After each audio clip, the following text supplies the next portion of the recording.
శ్రీమాత్రే నమ. జయ గురు దత్తాత్రేయ నమ. ఈ వీడియోలో మనం కన్యా రాశి వారి యొక్క అదృష్ట యోగం ఎలా ఉంటుంది, వారు జీవితంలో ఎటువంటి ఉద్యోగ వ్యాపారాలు చేసినప్పుడు అభివృద్ధి చెందుతారు, వారి యొక్క అదృష్ట రత్నం ఏంటి, ఏ రోజు అనుకూలిస్తుంది, ఇవన్నీ కూడా ఈ వీడియోలో పరిశీలించే ప్రయత్నం చేద్దాం. సహజ రాశి చక్రంలో ఇది కన్యా రాశి 6వ రాశి అవుతుంది. సహజంగా 6వ రాశి అన్నది శత్రువులు, రుణాలు, రోగాలు, అలాగే విజయం కూడా చెప్తూ ఉంటుంది. ఎక్కడ రోగం అనారోగ్యం ఉంటుందో అక్కడ ఆరోగ్యం ఉంటుంది, ఎక్కడ రుణాలు ఉంటాయో అక్కడ కూడా ధనం ఉంటుంది. అంటే సహజంగా ఈ రాశి ఒక వైద్యశాల వంటిది, ఒక బ్యాంకు లాంటిది, ఒక హాస్పిటలు, బ్యాంకు, న్యాయస్థానం లాంటిది. ఇది ఆ రాశి వారి యొక్క ప్రయత్నాన్ని బట్టి వాళ్ళు ఫలితం అందుకోవడం జరుగుతూ ఉంటుంది.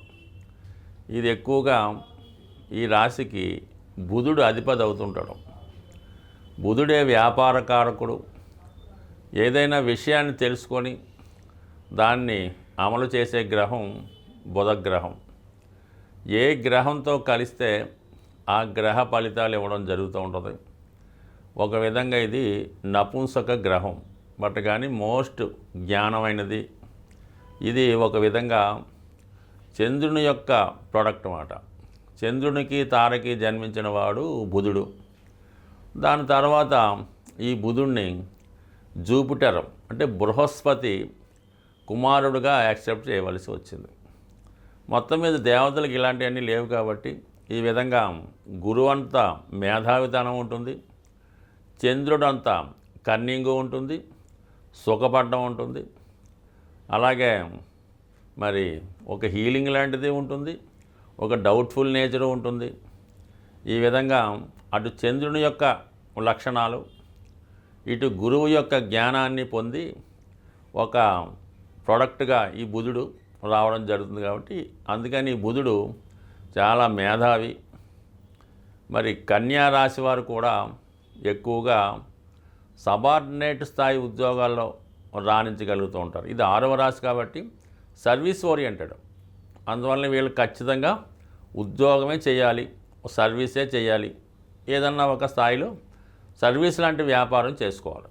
అంతే తప్ప పెద్ద స్థాయిలో బాసులు కాలేరు, పెద్ద స్థాయి పారిశ్రామికవేత్తలు కాలేరైపోతుంటారు. కానీ వీళ్ళు చాలామంది నాయకులను తయారు చేస్తారు, పారిశ్రామికవేత్తలను తయారు చేస్తారు.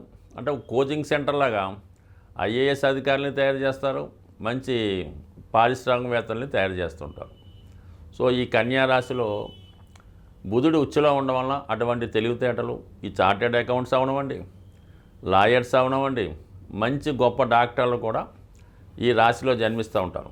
ప్రయత్నం చేస్తే సాధించలేనిదంటూ ఏది ఉండదు. అయితే దురదృష్టం ఏంటంటే వాళ్ళ యొక్క ప్రగతిని, వాళ్ళలో ఉన్నటువంటి టాలెంట్ని వారే గుర్తించలేకపోతూ ఉంటారు. సహజంగా ఈ రాశివారు అందరినీ బాగా నమ్మి మోసపోతుంటారు. అంటే అందరినీ అనడం కన్నా బాగా దగ్గర వాళ్ళని, భార్య అయితే భర్త వలన మోసపోతుంది, భర్త అయితే భార్య వలన, తల్లి అయితే పిల్లల వలన, అలాగే పిల్లలైతే తల్లిదండ్రుల వలన కూడా మోసపోవడం అనేది జరుగుతూ ఉంటుంది.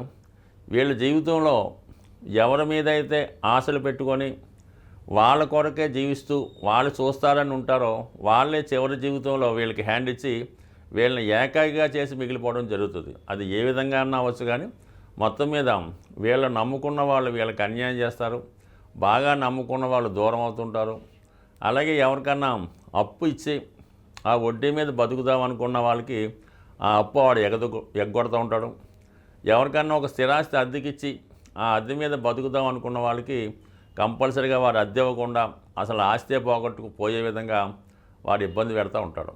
అందువల్ల ఏంటంటే ఈ రాశివారు జీవితంలో ముఖ్యంగా జీవిత చివరి భాగంలో అంటే 60, 65, 70 సంవత్సరాలు దాటిన తర్వాత వీళ్ళకంటూ వీళ్ళ దగ్గర ఉంచుకోవాలి తప్ప ఇతరుల మీద ఆధారపడడం వల్ల 100% జీవితంలో చివరి జీవితం ఇబ్బంది పాలవడం జరుగుతూ ఉంటుంది.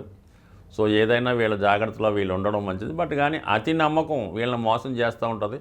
సో ఏదైనా కొన్ని తప్పవు, కానీ కొన్ని దాన్ని బట్టి అనుభవించవలసింది. కాబట్టి ఏదైనా వారి నిర్ణయం, వారి ఇష్టం. బట్ ఇదే రాశిలో శుక్రగ్రహం నీచ పొందడం వల్ల 99% ఈ జాతకులు అన్నీ ఉన్నా కూడా పెద్దగా సౌకర్యాలు అనుభవించలేకపోతుంటారు. ఎక్కువగా వీళ్ళ ఎంత ఆస్తి ఉన్నా, ఎంత డబ్బు ఉన్నా, బంగారు ఆభరణాలు వీళ్ళ దగ్గర సాధారణంగా ఉండవు, ఏదో విధంగా బయటికి వెళ్ళిపోతూ ఉంటాయి. అలాగే వివాహ విషయంలో చాలా వరకు ఇబ్బందులు ఎదుర్కోవడం జరుగుతుంటుంది. మీరు కానీ మగవారు అయితే మీ భార్య అనారోగ్యంతో బాధపడడం, మీరు స్త్రీ అంటే వ్యక్తిగతంగా మీరు అనారోగ్య సమస్యలతో బాధపడడం వల్ల వైవాహిక జీవితంలో ఉన్నటువంటి మాధుర్యాన్ని, సుఖాన్ని, సౌఖ్యాన్ని అనుభవించలేకపోతుంటారు. ఎక్కువగా ఈ కన్యారాశి, కన్యాలగ్నం వారికి సంతానం చాలా ఆలస్యంగా కలగడం కానీ, లేదంటే వీరు వ్యక్తిగతంగా వాళ్ళ తల్లిదండ్రులకి బాగా ఆలస్యంగా పుట్టడం కానీ జరుగుతూ ఉంటుంది. అందుకని ఎక్కువగా ఈ కన్యారాశి వారికి వృద్ధులైన తల్లిదండ్రులు ఉండడం జరుగుతూ ఉంటుంది. అంటే ఎక్కువగా వీళ్ళు ఆఫీసుల్లో అది మనకు తారసపడుతున్నప్పుడు తల్లి గారిని చూసుకోవాలని, తండ్రి గారిని చూసుకోవాలని ఎక్కువగా ఉద్యోగం మానివేయడం కానీ, సెలవు పెట్టడం కానీ, తొందరగా ఇంటికి వెళ్ళడం కానీ జరుగుతుంటుంది. అంటే కంపల్సరీగా వీళ్ళు లేటుగా పుట్టడం వల్ల వృద్ధులైన తల్లిదండ్రులను చూసుకోవాలని బాధ్యత ఉంటుంది. కంపల్సరీగా వాళ్ళని బాగా చూసుకోవడం కూడా జరుగుతూ ఉంటుంది. సో అందుకే ఎక్కువగా ఈ కన్యా రాశి వారు వైద్యులుగాను, నర్సులుగాను ఇలాగా సేవా రంగంలో రావడం కూడా స్థిరపడుతూ ఉంటుంది. అది ఒక విధంగా వీళ్ళకి దేవుడిచ్చిన వరం లాంటిది.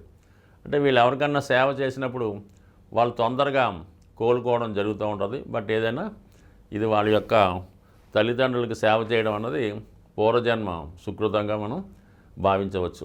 బట్ ఏదైనా సుఖాలు పొందలేకపోతుంటారు. వీళ్ళకి సప్తమ స్థానం ఏమైందంటే మీనరాశి అయింది. అక్కడ శుక్రుడు ఉచ్చ అయినప్పుడు కూడా అది సహజంగా 12వ రాశి అవ్వడం వల్ల వివాహం తర్వాత భార్యాభర్తలు దూరంగా ఉండడం కానీ, లేదంటే ఏదో కారణం వల్ల విడిపోవడం కానీ, ఈ విధంగా జరిగే సూచనలు కూడా ఎక్కువగా మనకి వీళ్ళ యొక్క వివాహ జీవితంలో కనబడుతూ ఉంటాయి. పిల్లలు చాలా వరకు చాలా సమర్థవంతులుగా ఉంటారు, కానీ వీళ్ళు పుట్టిన సంతానం కూడా చాలా వరకు బాల్యంలో ఎక్కువ స్ట్రగుల్ పడి సరైనటువంటి అవకాశాలు లేకపోవడం వల్ల, పెద్దవాళ్ళు కల్పించలేకపోవడం వల్ల వారికి వారే జీవిత విధానాన్ని గమనించుకొని జీవితాన్ని సరిదిద్దుకొని వాళ్ళే పైకి రావడం జరుగుతూ ఉంటుంది. అందుకని ఎప్పుడు వీళ్ళ సంతానం ఎప్పుడు వీళ్ళని నిందిస్తూ ఉంటారు అన్నమాట. సరిగ్గా మమ్మల్ని చూడలేదన్నటువంటి ఏదో ఒక అంటే వాళ్ళ సంస్కారం బట్టి ఉంటుంది, కానీ ఈ విషయం మాత్రం వాళ్ళ జీవితాల్లో కనబడుతూ ఉంటుంది. సో ఈ విధంగా ఈ మకర రాశి వారు ప్రతి విషయాన్ని వారు ఏం చేసినా కూడా ఇందులో 6వ రాశి అవ్వటం వలన ఒక విధమైనటువంటి దుఃఖాన్నో, బాధనో, భయాన్నో, ధనాన్నో, రుణాన్నో అనుభవిస్తూ ఉంటారు. అయితే పాపం బాగా కష్టపడిన తర్వాత సక్సెస్ కూడా పొందడం జరుగుతూ ఉంటుంది. అంటే విశేషం ఏంటంటే వీళ్ళు ఒక విషయం మీద దృష్టి పెట్టినా, ఒక పని మీద వాళ్ళు వృత్తి కేంద్రీకరించిన, ఒక సంస్థలో పనిచేస్తున్నా, ఒక వ్యక్తి దగ్గర సహాయకుడిగా ఉన్నా కంపల్సరీగా వీళ్ళు మంచి ప్లానింగ్తో వాళ్ళ జీవితంలో పైకి తీసుకోగలిగే అవకాశం ఉంటుంది. అంటే వీళ్ళు ఎప్పుడు కూడా కింగ్ మేకర్ అవుతూ ఉంటారు. బట్ కానీ ఎప్పుడు వీళ్ళ జీవితంలో కింగ్ కాలేకపోతుంటారు. ఒక వ్యాపార సంస్థ మనం ఒకరి దగ్గర పనిచేస్తున్నాడు, బ్రహ్మాండంగా రన్ అవుతుంది, కోట్లలో లాభం వస్తుంది అంటే వీళ్ళ వల్లే నడుస్తూ ఉంటుంది అంతా. కానీ అదే వ్యాపారాన్ని వీళ్ళు స్టార్ట్ చేస్తే రుణాలు పాలవడం జరుగుతూ ఉంటుంది. అందుకని వీళ్ళు ఎప్పుడు కూడా వ్యాపారం చేద్దాం అనుకుంటే వేరే వారి పేరుతో చేయవలసి ఉంటుంది అన్నమాట. అంటే భార్య పేరుతోనో, పిల్లల పేరుతోనో, లేదంటే వాళ్ళకి అదృష్టం వచ్చే ఎవరితోనో పెట్టితే బాగుంటుంది. వీళ్ళకి మగ స్నేహితుల కన్నా స్త్రీల స్నేహితులుగా ఉన్నప్పుడు బాగా రాణిస్తారు. వీళ్ళ జీవితంలో వీళ్ళకన్నా పెద్దవాళ్ళు అక్కగారు ఎవరన్నా ఉంటే వాళ్ళు బాగా సహకరించే అవకాశం ఉంది. వీళ్ళకి బాగా కలిసి వచ్చే వృత్తుల్లో పాల వ్యాపారం కలిసి వస్తుంది, కిరాణా షాపులు, ఫ్యాన్సీ షాపులు బాగా కలిసి వస్తాయి. ఇదే టైప్ ఇన్స్టిట్యూట్లు అనుకోవచ్చు, స్టేషనరీ, ప్రింటింగు, కంప్యూటర్ నేర్పేవి, కోచింగ్ ఇన్స్టిట్యూట్లు, స్కూళ్ళు, కాలేజీలు, పాఠశాలలు, విద్యా సంబంధించినవి, వైద్యానికి సంబంధించినవి, అలాగే ఈ ఫుడ్కు సంబంధించిన విషయాల్లో ఎటువంటి దాంట్లో అయినా సరే చిన్న స్థాయి వ్యాపారాలు కలిసి వస్తాయి తప్ప పెద్ద టర్నోవర్ ఇబ్బంది అవుతుంది. పెద్ద టర్నోవర్ చేస్తే మాత్రం కంపల్సరీగా నష్టపోవడం జరుగుతుంది. కాబట్టి సాధ్యమైన వరకు చిన్న స్థాయిలోనే 4-5 బ్రాంచీలు 10 బ్రాంచీలు పెట్టుకోవచ్చు. కానీ ఎప్పుడు కూడా ఒక మిడిల్ స్థాయిలో ఉంటేనే వీళ్ళ నిర్వహణ అనుకూలంగా ఉంటుంది, వీళ్ళ వ్యాపారం వీళ్ళ కంట్రోల్లోనే ఉంటుంది తప్ప పైపెచ్చి వీళ్ళ దగ్గర పనిచేసే వాళ్ళ వల్ల చాలా ఇబ్బందులు ఎదుర్కోవడం జరుగుతూ ఉంటుంది. అందువల్ల ఎప్పుడు సాధ్యమైనంత వరకు సొంతంగానే చేసుకోవాలి తప్ప ఒకరి మీద ఆధారపడడం వల్ల కూడా నష్టపోయే అవకాశం ఉంది. ఈ రాశివారి జీవితంలో విజయం పొందాలంటే ఎక్కువగా వీళ్ళు మరి వెంకటేశ్వర స్వామిని, విఘ్నేశ్వరుణ్ణి పూజించుకోవలసి ఉంటుంది. విఘ్నేశ్వరుని అయితే గరికతో ఆరాధించవలసి ఉంటుంది.